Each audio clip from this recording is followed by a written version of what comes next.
Hello and welcome to the second video review of Shanghai Disneyland, covering the attractions that we missed on our first visit during that cast-only preview day. This time in Shanghai, we stayed at a hotel along the metro line so that we could take the subway straight to the Disney resort. It's a pretty easy location to get to. Even the subway station is themed appropriately,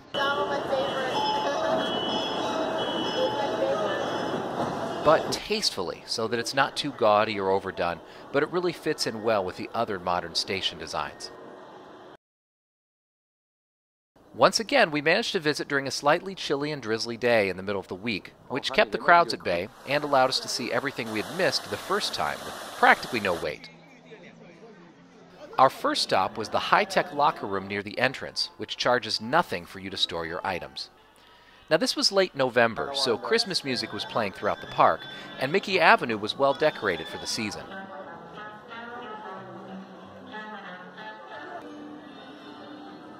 Tucked around the corners of Mickey Avenue were various character meet and greet stations, which were pretty empty on this day.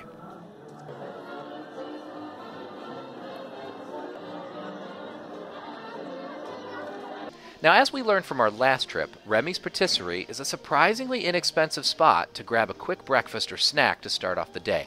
This is really one of our favorite quick service places in the park.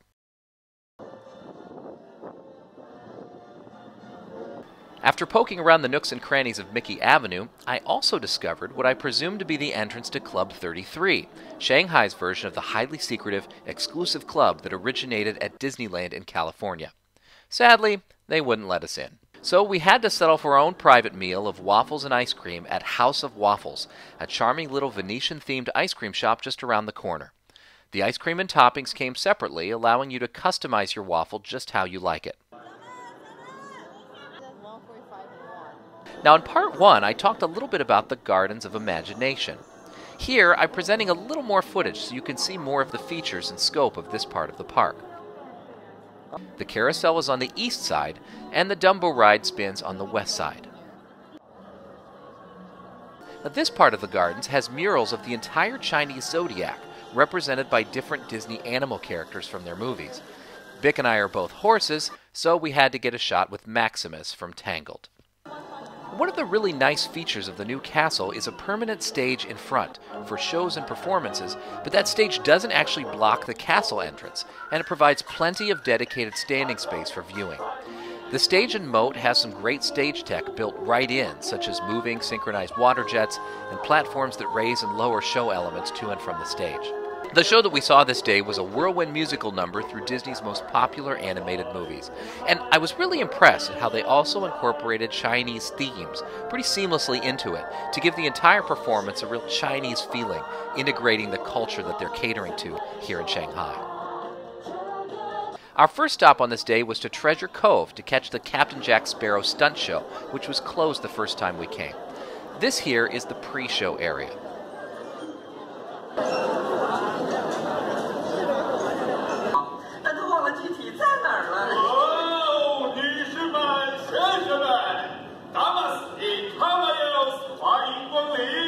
The show itself is pretty clever. I really don't want to give anything away, but I will say that there were some impressive elements involving an on-stage tornado, something that I'd really never seen on stage before. It's definitely a unique show that's worth seeing, whether you can understand Mandarin or not. Keep in mind that everything in this park is pretty much going to be in Mandarin, but I really don't think that it detracts from your experience if you don't speak it. Across from the theater is the Sirens Revenge walk-through pirate ship. Now, when it's not crowded, this turns out to be a pretty nice little diversion. There are little details to explore and see, such as this treasure room. And it's decorated throughout with these moving and talking magic portraits.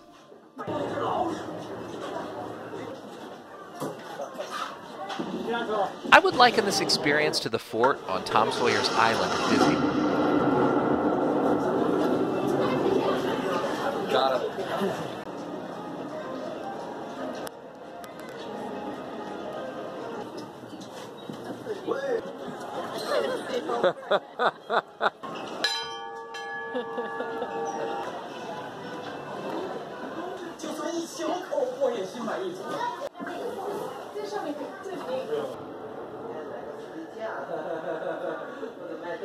Amidst all the activities, some really clever photo ops were also built in to cater to the Instagram age.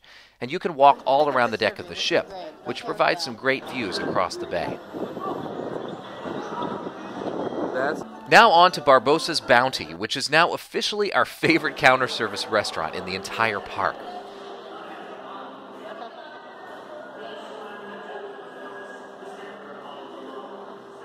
The best food award here goes to this delicious rack of ribs platter, which tasted about as American as barbecue can get. The scenery in this expansive restaurant really evokes the Pirate Tavern location from the movies.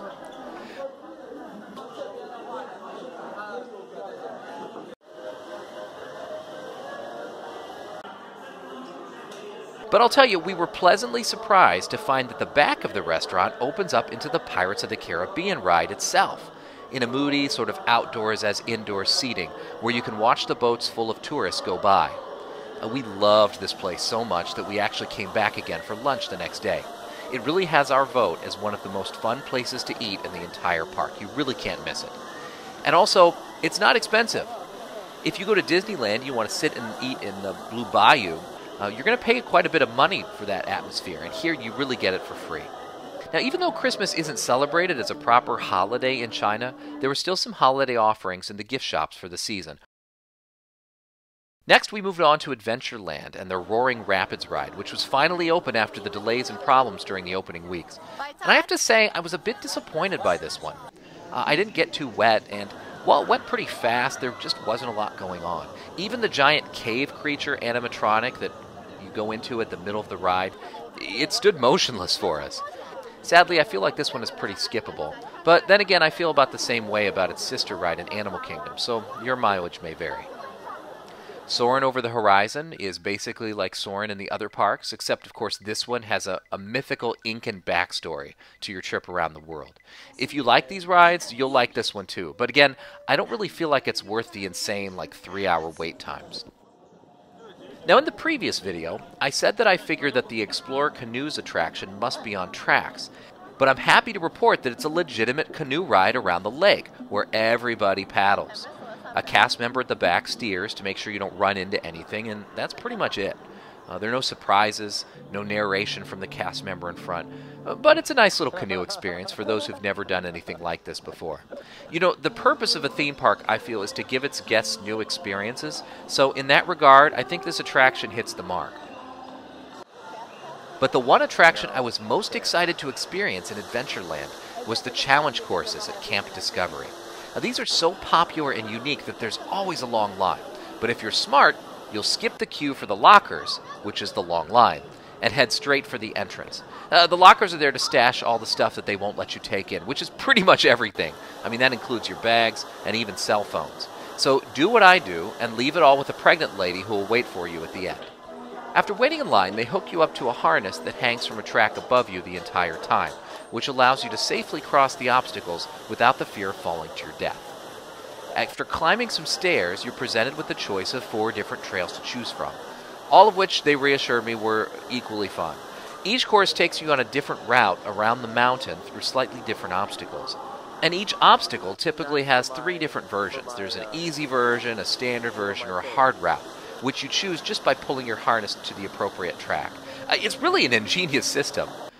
I knew exactly which trail I wanted to take. It's the one that led us to this really cool point where you have to hug the wall and follow a minuscule rock ledge around a waterfall. It looks really dangerous, and it feels pretty thrilling, but overall you feel pretty safe. I enjoyed this immensely. Even with my fear of heights, I was sufficiently thrilled and had some tense moments, but I really felt so secure in the harness system that I never choked up. I made a point to always try the most difficult path. One in particular was this high suspension bridge, where most of the wooden slats had broken away, so you have to cross it on a single rope. Most people I saw held onto their harness rope for support throughout the challenges, which honestly takes a bit of the difficulty out of it. You'll get the best experience if you trust the equipment and just let it hang behind you, so that it only supports you if you slip. It's really the closest a guy like me will ever get to being Indiana Jones or Lara Croft, and I loved every minute of it. Now, for those of you who can't do this, there are caves and paths around the mountain that contain a few small surprises and some great views of other people as they go through their obstacles, which honestly is fantastic entertainment in and of themselves. I love how Disney designs attractions to make sure that nobody feels too left out.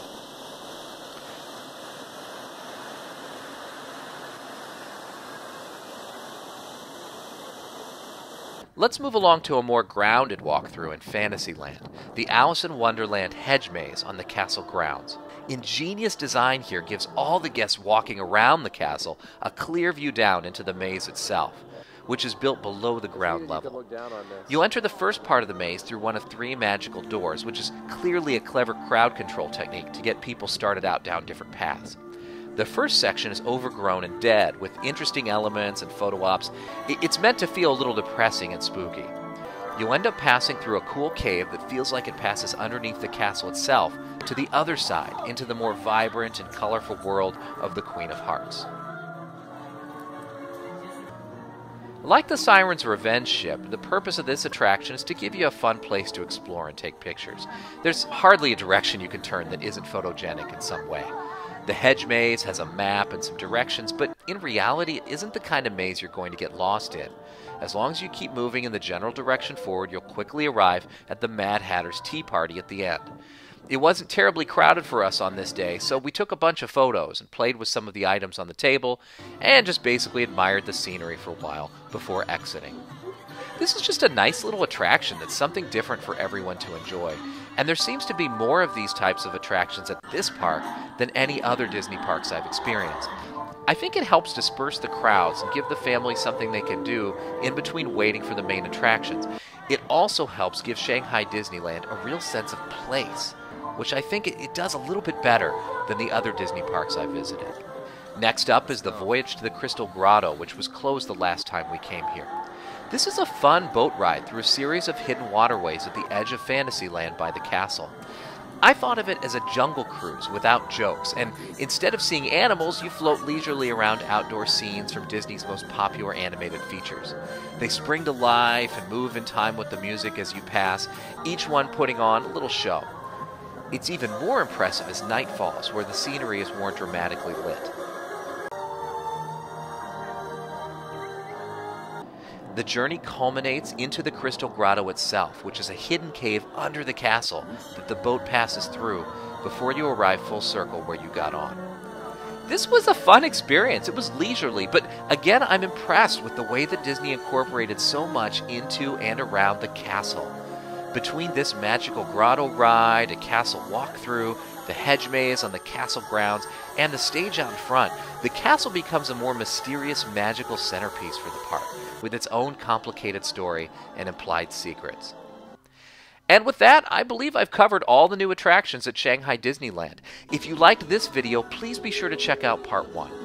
Disney has already announced a new Toy Story Land expansion to the park, which is scheduled to open in 2018, so this park is just going to be getting better and better. We're already impressed, and I think that you will be too if you ever venture out to Shanghai to come to this amazing park in the Disney lineup.